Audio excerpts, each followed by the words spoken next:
ഇതളടരാതെ the symphony of love ഭാഗം 10. സിസ്റ്ററെ ആലിംഗനം ചെയ്തപ്പോൾ കണ്ണു നിറഞ്ഞു. 2 സിസ്റ്റേഴ്സും മദർ സുപ്പീരിയറും കൃപ സിസ്റ്ററോടൊപ്പം അവരുടെ വാഹനത്തിൽ റെയിൽവേ സ്റ്റേഷനിലേക്ക് പോയി. തന്റെ ജീവിതത്തെ തെളിച്ചമുള്ളതാക്കി മുന്നിൽ പ്രകാശമായി നടന്ന സിസ്റ്ററെ ഇനി എവിടെ വെച്ചെങ്കിലും കാണാൻ സാധിക്കുമോ? മാലാഖ മനുഷ്യരൂപമെടുത്ത പോലെയായിരുന്നു അവരുടെ ഓരോ ചെയ്തികളും. ഓരോന്നോർത്തുകൊണ്ട് മച്ചിലേക്ക് നോക്കിക്കിടന്നു. 8 മണിയായപ്പോൾ വിളി വന്നു. വേഗം ഒരുങ്ങിയിറങ്ങി. ജെറി റെഡിയായി താഴെ നിൽക്കുന്നുണ്ടായിരുന്നു. ഓട്ടോയിലാണ് ഹോസ്പിറ്റലിലേക്ക് പോയത്. നേരത്തെ അപ്പോയിന്റ്മെന്റ് എടുത്തതുകൊണ്ട് അധികം കാത്തിരിക്കാതെ അപ്പോൾ തന്നെ ഡോക്ടറെ കാണാൻ പറ്റി. കാലിലെയും കൈയിലെയും കെട്ടുകൾ അഴിച്ചു. കുറച്ച് എക്സർസൈസ് കാണിച്ചു കൊടുത്ത് ചെയ്യിച്ചു. അത് മുടങ്ങാതെ ഒരാഴ്ച ചെയ്യാൻ നിർദ്ദേശിച്ചു. ഓഫീസിൽ പോകാൻ ഒരാഴ്ച കൂടി കഴിയട്ടെ എന്നാണ് പറഞ്ഞത്. പോകുന്ന വഴി ആഹാരം കഴിച്ചു.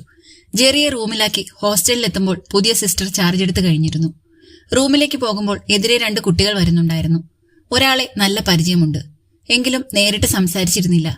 ആ കുട്ടി അടുത്തെത്തിയപ്പോൾ നിന്നു. ചേച്ചി, പുതിയ സിസ്റ്ററിനെ കണ്ടോ? എന്റെ അമ്മോ, കണ്ടാ തന്നെ അറിയാം അഹങ്കാരത്തിന് കയ്യും കാലും വെച്ചതാണെന്ന്. ഒരു മയവും ഇല്ലാട്ടോ. ഒരാളെ ഒറ്റ കാഴ്ചയിൽ വിലയിരുത്താൻ പറ്റുമോ കുട്ടി? കുറച്ചു ദിവസം കഴിയട്ടെ, എന്നിട്ട് അഭിപ്രായം പറയാട്ടോ. അവളെ നിരാശപ്പെടുത്താതെ പറഞ്ഞയച്ചു. എന്തായാലും തനിക്കിനി അധിക ദിവസം ഇവിടെ നിൽക്കാൻ പറ്റില്ല. 1-2 റൂം പോയി നോക്കി. കുടിസുമുറികളാണ് 2. കൃപ സിസ്റ്റർ തന്ന നമ്പറിൽ വിളിച്ചു. അവിടെ റെന്റ് ഇത്തിരി കൂടുതലാണ്. ഒന്നും ശരിയായില്ലെങ്കിൽ അവിടെ പോകാമെന്ന് നിശ്ചയിച്ചു. വൈകുന്നേരം പുതിയ സിസ്റ്റർ റൂമുകളുടെ പരിശോധനയ്ക്കായി എത്തി. വിശേഷങ്ങളൊക്കെ ചോദിച്ചു. ഇത് സ്റ്റുഡൻസ് ഹോസ്റ്റലാണെന്ന് അറിയാമല്ലോ അല്ലേ? ഇനി ശ്രീനിധി ഇവിടെ നിൽക്കുന്നത് ശരിയല്ല. വേറെ കുട്ടികൾ അന്വേഷിച്ചു വരുന്നുണ്ട്. എത്രയും പെട്ടെന്ന് മാറണം. ഒരു മയവും ഇല്ല സംസാരത്തിന്. കുട്ടികൾ പറഞ്ഞത് നുണയല്ല എന്ന് തോന്നി. ഓക്കെ സിസ്റ്റർ, ഞാൻ അന്വേഷിക്കുന്നുണ്ട്. ഇനിയിപ്പോ അടുത്ത മാസമല്ലേ റൂം മാറാൻ പറ്റൂ? 2 ആഴ്ച കൂടി ഉണ്ടല്ലോ. പരമാവധി വിധേയത്വം കാണിച്ചു. റൂം കിട്ടുന്നതുവരെ ഇവിടെ തുടരണമല്ലോ. മെസ്സിലും പുതിയ ഭരണപരിഷ്കാരങ്ങൾ കണ്ടു തുടങ്ങി. ഭക്ഷണം കഴിക്കുമ്പോൾ സംസാരിക്കരുത്, ചിരിക്കരുത്. അച്ചടക്കത്തോടെ വേണം ഭക്ഷണം വാങ്ങിപ്പോകാൻ. പതിവിലും കൂടുതൽ നിശബ്ദത ഡൈനിങ് ഹാളിൽ പരന്നപ്പോൾ പാത്രമോ ഗ്ലാസോ മെല്ലെ എടുത്താൽ പോലും ഉണ്ടാകുന്ന അനുരണനം ഭീകര ശബ്ദം പോലെ അനുഭവപ്പെട്ടു. ചില കുട്ടികൾ പരസ്പരം നോക്കി ചിരി അടക്കാൻ പാടുപെടുന്നു. ആർക്കെങ്കിലും ഒരാൾക്ക് ചിരി പൊട്ടിയാൽ തീർന്നു. ഭക്ഷണം കഴിച്ചു കഴിഞ്ഞ കുട്ടികൾ അതീവ ശ്രദ്ധയോടെ പാത്രം ടേബിളിൽ നിന്നും എടുത്തുകൊണ്ടു പോകുന്നത് കൗതുകമുള്ള കാഴ്ചയായിരുന്നു. ബാംഗ്ലൂർ പോയി വന്നതിന്റെ ആലസ്യത്തിൽ രാവിലെ ഉണരാൻ വൈകി. ഫോൺ ബെല്ലടിക്കുന്നത് കേട്ടാണ് വിശ്വനാഥൻ ഉണർന്നത്. റൂമിൽ ഇന്റർകോം ഉണ്ടായിരുന്നത് കൊണ്ട് അറ്റൻഡ് ചെയ്തു. ഹലോ, അതെ. ഇന്ന് വെളുപ്പിനെയാണ് എത്തിയത്. ഓക്കെ. ശരി. എന്താണാവോ ഇത്ര കാര്യമായി മാധവന് പറയാനുള്ളത്? ഇന്നലെ മുതൽ ട്രൈ ചെയ്യുന്നതാണ് പോലും. ഇനി കുട്ടികളുടെ കാര്യം സംസാരിക്കാനാവോ? അല്ലെങ്കിൽ ഈ മുഖവരിയുടെ ആവശ്യമില്ലല്ലോ. എന്തായാലും ഉറക്കം പോയി. എണീക്ക് തന്നെ. ശ്രീലത നല്ല ഉറക്കമാണ്. സമയം 9 മണിയായോ? ലതേ, എണീറ്റേ, നേരെ ഒരുപാടായി. കുറച്ചുകൂടി കഴിയട്ടെ വിശ്വേട്ടാ. ഇന്ന് ഓഫീസിൽ പോകുന്നില്ലല്ലോ, പിന്നെന്താ? മാധവൻ വിളിച്ചിരുന്നു, എന്തോ സംസാരിക്കാനുണ്ടെന്ന്. ശബ്ദം കേട്ടിട്ട് അത്ര പന്തിയല്ലാന്ന് തോന്നുന്നു. എന്ത് പന്തിയല്ലാന്ന്? മാധവൻ എന്ന് കേട്ടതും ഉറക്കവും ക്ഷീണവും പമ്പ കടന്നു. സ്വിച്ചിട്ടതുപോലെ എണീറ്റിരുന്നു. ആർക്കറിയാം, വിളിക്കട്ടെ. വിശ്വനാഥൻ ബാത്റൂമിലേക്ക് പോയി. ശ്രീലത വേഗം തട്ടിക്കുടഞ്ഞെണീറ്റു. ബെഡ്ഷീറ്റ് വൃത്തിയായി വിരിച്ചിട്ടു. പുതപ്പ് മടക്കി വെച്ചു. ബാൽക്കണിയിലേക്കുള്ള വാതിൽ തുറന്നപ്പോൾ പ്രകാശം ഉള്ളിലേക്ക് കയറി. അല്പസമയത്തേക്ക് കണ്ണഞ്ചിപ്പോയി. റോഡിൽ വാഹനങ്ങൾ നിറഞ്ഞു കഴിഞ്ഞിരുന്നു. കാതു തുളയ്ക്കുന്ന ഹോണടി. എങ്ങോട്ടാണാവോ ഈ ധൃതി പിടിച്ച് എല്ലാവരും? ബാൽക്കണിയിൽ വെച്ചിരുന്ന ചെടികളിലേക്ക് നോട്ടം തെന്നി. 2-3 ദിവസമായി വെള്ളം ഒഴിച്ചിട്ട് ചെടികളെല്ലാം വാടിത്തളർന്നു നിൽക്കുകയാണ്. ലതേ, ഞാൻ കുളി കഴിഞ്ഞു. വിശ്വനാഥന്റെ ശബ്ദം കേട്ടപ്പോൾ വാതിൽ ചാരി റൂമിലേക്ക് കയറി. ഇന്നിനി അന്നമ്മ ചേച്ചി വരില്ലാന്ന് തോന്നുന്നു. അടുക്കളയിൽ വല്ലതും വെച്ചുണ്ടാക്കണം. അതിനാൽ പെട്ടെന്ന് തന്നെ കുളിയും മറ്റും കഴിച്ച് അടുക്കളയിലേക്ക് പോയി. പാൽപ്പൊടിയിട്ട് ചായ ഉണ്ടാക്കി വന്നപ്പോഴേക്കും വിശ്വനാഥൻ ഫോണിൽ ആരോടോ സംസാരിക്കുന്നത് കണ്ടതിനാൽ ചായക്കപ്പ് ടീപ്പോയിൽ വെച്ചിട്ട് സോഫയിലിരുന്നു. അന്നത്തെ പത്രം വെറുതെ മറിച്ചു നോക്കിക്കൊണ്ടിരുന്നു. ലതേ, മാധവനാണ് വിളിച്ചത്. അയാളുടെ മകനെ നമ്മൾ അപമാനിച്ചു എന്ന്. ശ്രീനിധിക്ക് മറ്റൊരു അഫയർ ഉണ്ടെന്ന്. മാധവൻ ആകെ ചൂടിലാണ്. ഞാൻ പറഞ്ഞതല്ലേ അവളോട് കാര്യങ്ങൾ പറഞ്ഞു കൂട്ടിക്കൊണ്ടു പോയാൽ മതിയെന്ന്. ആകെ നാണക്കേടായി. അതിപ്പോ വിശ്വേട്ടാ, എന്റെ തെറ്റ് തന്നെ. നല്ലൊരു ബന്ധം അവൾക്ക് കിട്ടട്ടെ എന്ന് കരുതി. വിഘ്നേഷിനെ നേരിട്ട് കാണുമ്പോൾ ഇഷ്ടായാലോ എന്നാണ് വിചാരിച്ചത്. ഇനി പറഞ്ഞിട്ട് കാര്യമില്ലല്ലോ. അവളുടെ ഒരു കാര്യത്തിലും ഇനി ഇടപെടാൻ പോണ്ട. അവൾക്ക് താല്പര്യമില്ലാത്തിടത്തോളം അവളുമായി കോണ്ടാക്റ്റും വേണ്ടെന്നാണ് എന്റെ അഭിപ്രായം. നിനക്കവള് അമ്മയുടെ സ്ഥാനമൊന്നും തന്നിട്ടുമില്ല, പിന്നെ എന്തിനാണ് വെറുതെ? ശരിയാണ് വിശ്വേട്ടാ. സുദേവനുമായി മനസ്സുകൊണ്ടകന്നപ്പോൾ മുതൽ അവളോടും ഞാൻ മനസ്സുകൊണ്ട് സ്വല്പം അകൽച്ചയിലായിപ്പോയി. അവളാണെങ്കിൽ സുദേവന്റെ പെറ്റായിരുന്നു. സുദേവനോടായിരുന്നു അവൾക്ക് അടുപ്പം കൂടുതൽ. എന്തു തന്നെ ആയാലും അകൽച്ചയുണ്ടാകാതെ സൂക്ഷിക്കേണ്ടതായിരുന്നു. എങ്കിൽ അവൾ കൈവിട്ടു പോയില്ലായിരുന്നു. സുദേവനോടുള്ള വെറുപ്പ് അവളിലേക്കും പ്രസരിച്ചു. അയാളുടെ മകളാണല്ലോ എന്ന് ഓർക്കുമ്പോൾ എനിക്ക് അങ്ങനെ ആകാനേ കഴിഞ്ഞുള്ളൂ. സാരയില്ല, പോട്ടെ. ബ്രേക്ക്ഫാസ്റ്റിന് ഇവിടെ ഒന്നും ഉണ്ടാവില്ലല്ലോ അല്ലേ? പുറത്തുനിന്ന് വാങ്ങാം. ആയിക്കോട്ടെ, അല്ലെങ്കിൽ ഒന്നും ഉണ്ടാക്കാൻ കഴിയില്ല. ഇന്നത്തെ മൂഡ് മൊത്തം പോയി. എങ്കിലും ഞാൻ പോയി വാങ്ങി വരാം. ചായക്കപ്പ് തിരികെ ടീപ്പോയിൽ വെച്ചിട്ട് കാറിന്റെ കീയും എടുത്ത് വിശ്വനാഥൻ പുറത്തേക്ക് പോയി. ശ്രീലത വർഷങ്ങൾക്ക് പിന്നിലേക്ക് ഊളിയിട്ടു. മുല്ലവള്ളിക്കുടിലിൽ പുള്ളിക്കുയിൽ പറന്നു. കരളിൽ പൊഞ്ചിരി തൂകി ഒരു ഗാനമായി അഴകായി ഒഴുകിയ ഒരു സ്വരരാഗം. BA പഠിക്കുന്ന സമയം. ലിറ്ററേച്ചർ ആയിരുന്നു ഐച്ഛിക വിഷയം. തൊട്ടടുത്ത ക്ലാസ്സാണ് BA എക്കണോമിക്സ്. ക്ലാസ്സിലേക്ക് പോകുമ്പോൾ BA എക്കണോമിക്സ് ക്ലാസ്സിൽ നിന്നും ഒരു ഗാനം ഡെസ്കിൽ താളമിട്ടുകൊണ്ട് ഉച്ചത്തിൽ ആരോ പാടുന്നു. ശ്രദ്ധിക്കാതെ കടന്നുപോയി. മുടങ്ങാതെ അത് ആവർത്തിച്ചപ്പോൾ ശ്രദ്ധിച്ചു തുടങ്ങി. താൻ കടന്നു പോകുമ്പോൾ മാത്രമാണ് ആ ഗാനം ഉയരുന്നത്. തന്നെയുമല്ല, ഗ്രൗണ്ടിൽ, വരാന്തയിൽ, ഇടനാഴിയിൽ എന്നു വേണ്ട എവിടെയും നിന്ന് ആ ഗാനത്തിന്റെ ഇരടികൾ ഉയരാൻ തുടങ്ങി. ഇരുനിറവും കുറ്റിത്താടിയും നല്ല ഉയരവുമുള്ള, കാണാൻ അത്ര മോശമല്ലാത്ത ഒരു യുവാവാണ് പാടുന്നത്. കൂടെ ഒരു സംഘം വിദ്യാർത്ഥികളും കാണും. ഇവൻ എന്തിന്റെ കേടാണ് സുഷി? ആ ഗാനം ശല്യമായി തോന്നിയ ഒരു ദിവസം കൂട്ടുകാരിയോടായി പറഞ്ഞു. അതൊരു പ്രേമത്തിന്റെ അസ്കിതയാണ് മോളെ. പ്രേമമോ? ആരോട്? നിന്നോട് തന്നെ, അല്ലാതെ ആരോട്? ആ പാട്ടിൽ നിന്റെ പേരാണല്ലോ. എന്റെ പേരോ? നീ ഒന്ന് പോയേ, വെറുതെ അതും പറഞ്ഞുണ്ടാക്കാതെ. ഞാൻ വെറുതെ പറയുന്നതല്ല കുട്ടി. നിന്റെ പേര് ശ്രീലത. ലത എന്നാൽ വള്ളിച്ചെടി. അപ്പോൾ മുല്ലവള്ളി എന്നാൽ? ആലോചിച്ചു നോക്ക്. അത് ശരിയാണല്ലോ. അങ്ങനെ ഒരു ദിവസം രാവിലെ കോളേജിലേക്ക് വരുന്ന ബസ്സിൽ അവന്റെ സാന്നിധ്യം അറിഞ്ഞു.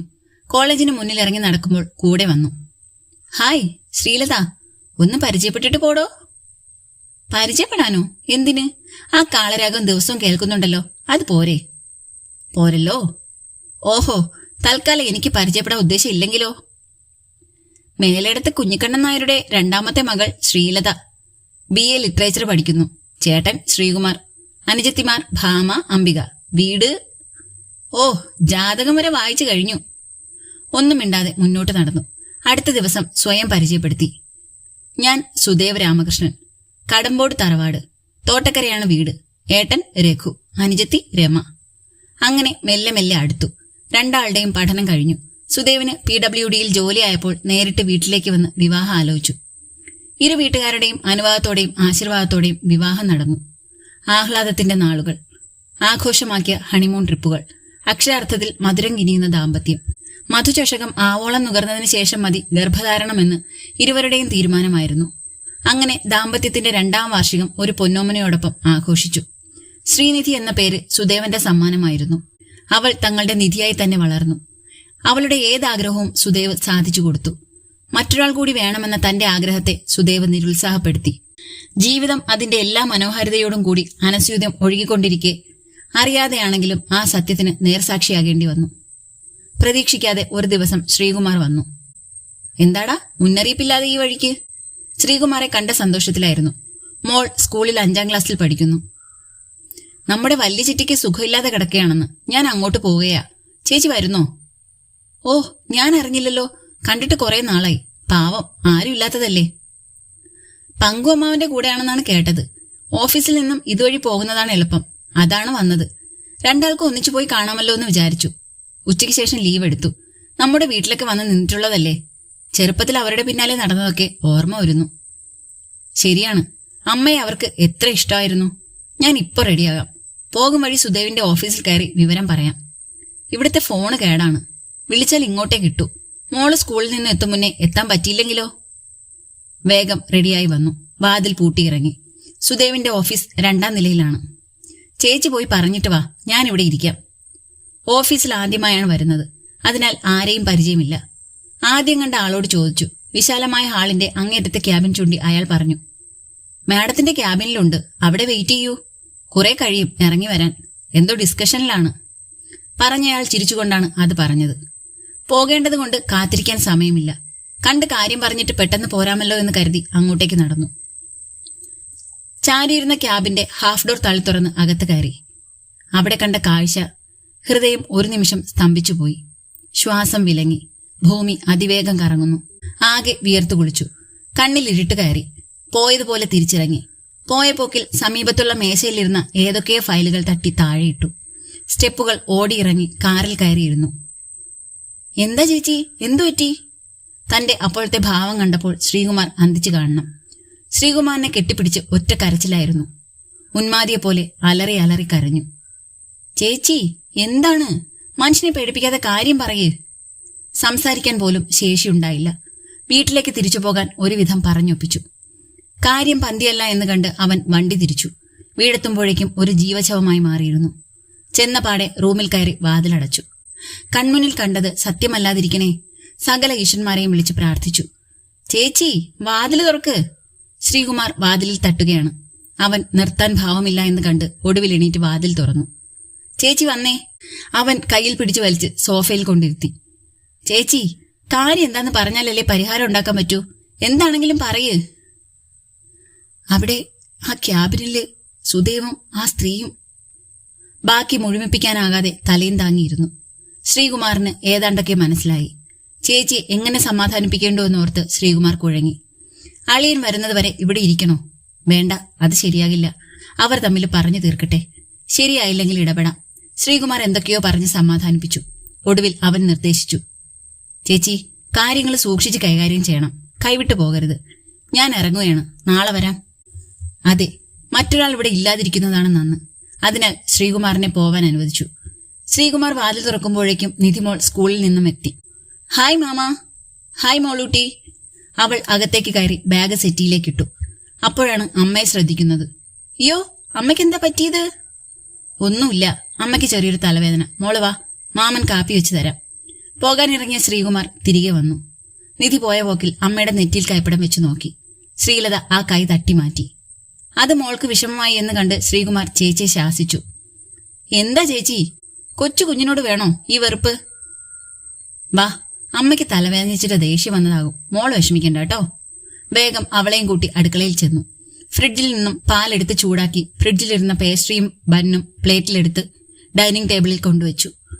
മോളോട് വാഷ്റൂമിൽ പോയി വരാൻ പറഞ്ഞു വിട്ടു. മോള് കഴിച്ചു തീരും വരെ അവിടെ ഇരുന്നു. പാത്രം എടുത്ത് കഴുകി വെച്ചിട്ട് മോളോട് പറഞ്ഞു. അമ്മയെ ശല്യപ്പെടുത്തരുത് കേട്ടോ. മോള് കുളിച്ചിട്ട് മോളുടെ റൂമിൽ പോയിരുന്ന് പഠിച്ചോ. ശരി മാമ.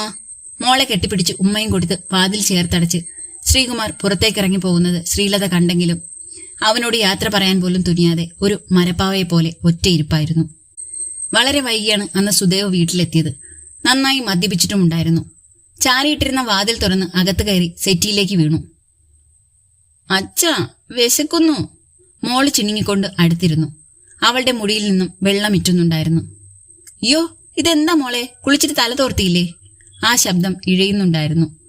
തോർത്തി അച്ഛാ. എന്നിട്ടാണോ ഇതുപോലെ വെള്ളം? പനി പിടിക്കും. വാ, അച്ഛൻ തോർത്തിത്തരാം. അമ്മ എവിടെയെന്ന് ചോദിക്കാനുള്ള ധൈര്യം ഉണ്ടായില്ല അയാൾക്ക്.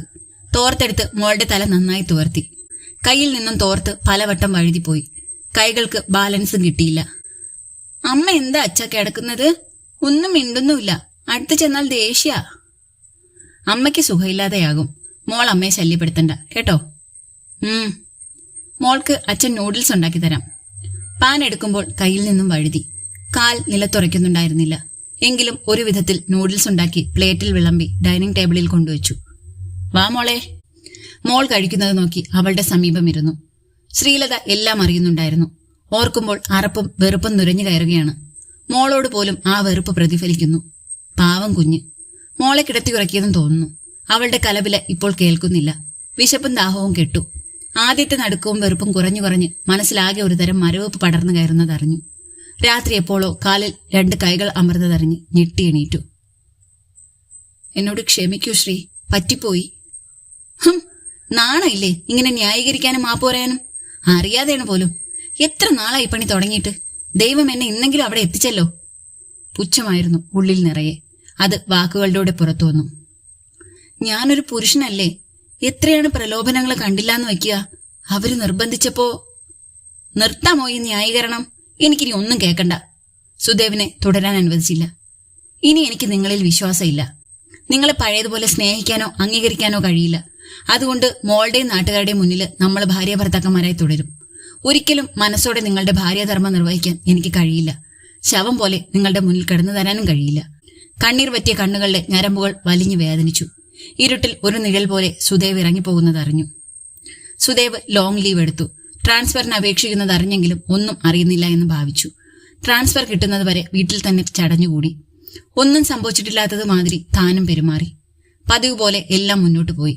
അത്യാവശ്യം വീട്ടുകാര്യങ്ങളും മോളുടെ കാര്യങ്ങളും മാത്രം ചർച്ച ചെയ്തു. കുടുംബത്തിലെയും സുഹൃത്തുക്കളുടെയും വീടുകളുടെ ചടങ്ങുകൾക്ക് ഒന്നിച്ചുപോയി. എല്ലാവരുടെയും മുന്നിൽ നന്നായി അഭിനയിച്ചു. പക്ഷേ കിടപ്പ് മാത്രം 2 മുറികളിലാക്കി. പല രാത്രികളിലും മാപ്പ് ചോദിച്ചുകൊണ്ട് ഒപ്പം കിടക്കാൻ ക്ഷണിച്ചു. ശ്രീ, ചെയ്തുപോയ തെറ്റിന് ഞാൻ ഇനി എന്താണ് ചെയ്യേണ്ടത്? തന്റെ മനസ്സ് ക്ഷമിക്കാൻ പാകപ്പെട്ടില്ല. പോകെ പോകെ സുദേവും എല്ലാം അംഗീകരിച്ചതുപോലെ മുന്നോട്ടു പോയി.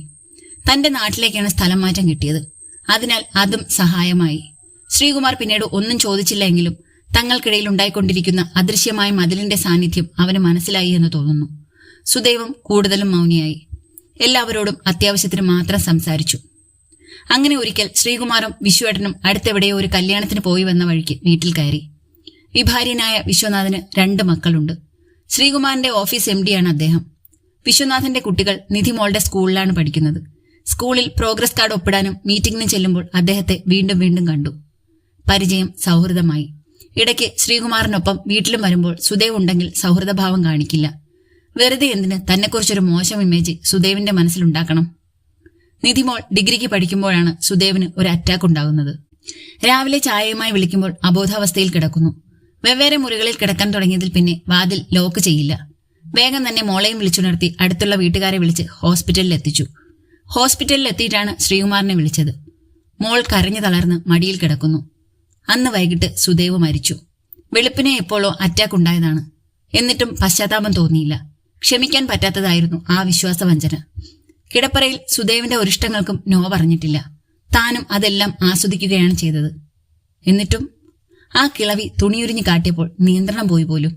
അന്ന് താൻ നേരിട്ട് കണ്ടിരുന്നില്ലെങ്കിൽ അത് തുടരുമായിരുന്നു. ഓഫീസ് ടൂർ എന്ന പേരിൽ 3-4 ദിവസം വീട്ടിൽ നിന്ന് മാറി നിൽക്കുന്നത് ഇവരോടൊപ്പം പോയതല്ല എന്ന് എങ്ങനെ ഉറപ്പിക്കും? അബദ്ധം പറ്റിയാൽ അത് തിരുത്തി പിന്മാറുന്നതിന് പകരം തുടർന്നുകൊണ്ടേയിരുന്നു. ശ്രീകുമാർ അന്വേഷിച്ചപ്പോൾ അവർ 2 ആളും ഇടയ്ക്കൊക്കെ ഉച്ചയ്ക്ക് ശേഷം ലീവ് എടുത്ത് പോകാറുണ്ടായിരുന്നു പോലും. ഒരിക്കൽ പോലും സുദേവ് ഉച്ചയ്ക്ക് ലീവ് എടുത്ത് വീട്ടിലേക്ക് വന്നിട്ടില്ല. പിന്നെ എങ്ങോട്ടാണ് പോയത്? ഒന്നുകിൽ അവരുടെ വീട്ടിൽ, അല്ലെങ്കിൽ ഏതെങ്കിലും ഹോട്ടൽ മുറിയിൽ. ഒരിക്കൽ പറ്റിയ അബദ്ധമാകുമെന്ന് കരുതി ക്ഷമിക്കാൻ തയ്യാറായതാണ്. അപ്പോഴാണ് ശ്രീകുമാർ ഇക്കാര്യം പറയുന്നത്. അതോടെ താൻ എടുത്ത തീരുമാനം ബലപ്പെടുത്തുകയാണ് ചെയ്തത്. സംസ്കാരവും മരണാനന്തര ചടങ്ങുകളും കഴിഞ്ഞു. തനിക്കും മോൾക്കും ജീവിക്കണമല്ലോ. അതിനാൽ സാമ്പത്തിക ഇടപാടുകളുടെ രേഖകൾ പരിശോധിച്ചു. വീടും പുരയിടവും തന്റെ പേർക്ക് എഴുതി വെച്ചിട്ടുണ്ട്. കുറച്ച് ക്യാഷ് ബാങ്കിൽ ഇട്ടിട്ടുണ്ട്. ബാക്കി നല്ലൊരു തുക മോളുടെ പേരിൽ ബാങ്കിൽ നിക്ഷേപിച്ചിട്ടുണ്ട്. എല്ലാം നേരത്തെ കരുതിക്കൂട്ടി ചെയ്തിട്ടാണ് പോയത്. സർവീസ് കുറച്ച് വർഷങ്ങൾ കൂടി ബാക്കിയുള്ളതിനാൽ തനിക്കോ മോൾക്കോ ആശ്രിത നിയമനം കിട്ടും. മോൾക്ക് മ്യൂസിക്കിൽ ഗവേഷണം നടത്തണം എന്ന ഉദ്ദേശമുള്ളതിനാൽ അവൾ ആ വഴിക്ക് നീങ്ങാൻ തീരുമാനിച്ചു. വിശ്വനാഥനുമായി ഒരു ധാരണയിലെത്തിയതുകൊണ്ട് താനും ആ ജോലി വേണ്ടെന്ന് വെച്ചു. ഒരു വിവാഹ ജീവിതത്തോടുള്ള അതിയായ താല്പര്യം കൊണ്ടൊന്നുമല്ല ഒരു പുനർവിവാഹത്തിന് തീരുമാനിച്ചത്. അദ്ദേഹം ബിസിനസ് ടൂറും മറ്റുമായി പോകുമ്പോൾ കുട്ടികൾ തനിച്ചാണ്. അമ്മയ്ക്ക് വയ്യാതായതോടെ അവരെ വീട്ടിൽ കൊണ്ടുപോയി ആക്കേണ്ടി വരുന്നു. അല്ലെങ്കിൽ അമ്മ അദ്ദേഹത്തിന്റെ കൂടെ വന്ന് നിൽക്കുമായിരുന്നു. വീട്ടിൽ കൊണ്ടുപോയി ആക്കുന്നത് അവരുടെ ക്ലാസ്സിനെ ബാധിക്കുന്നു. അങ്ങനെ സുദേവ് മരിച്ച് 6 മാസങ്ങൾക്ക് ശേഷമാണ് വിശ്വേട്ടൻ തന്നോട് ഇക്കാര്യം സൂചിപ്പിച്ചത്. എടോ, തനിക്ക് എന്റെ മക്കളുടെ അമ്മയാകാൻ പറ്റുമോ? ഓ, അതിനെന്താ, അവരെ ഇങ്ങോട്ട് ആക്കിയേക്കൂ. അദ്ദേഹം പുറത്തു പോകുമ്പോൾ കുട്ടികളെ സംരക്ഷിക്കുന്ന കാര്യമാണ് പറയുന്നതെന്നാണ് കരുതിയത്. എടോ, അങ്ങനെ 1-2 ദിവസത്തേക്കല്ല, ഇനിയുള്ള കാലം മുഴുവനും. അമ്പരപ്പോടെ അദ്ദേഹത്തിന്റെ മുഖത്തേക്ക് നോക്കി. ഞാൻ ശ്രീകുമാറിനോട് ഇതേപ്പറ്റി സൂചിപ്പിച്ചിരുന്നു. ലതയോട് ചോദിക്കാനാണ് പറഞ്ഞത്. ഇഷ്ടമല്ലെങ്കിൽ വിട്ടേക്ക്. ഞാനൊരു പുനർവിവാഹത്തെക്കുറിച്ചൊന്നും ആലോചിച്ചിട്ടേയില്ല. ആലോചിക്കൂ.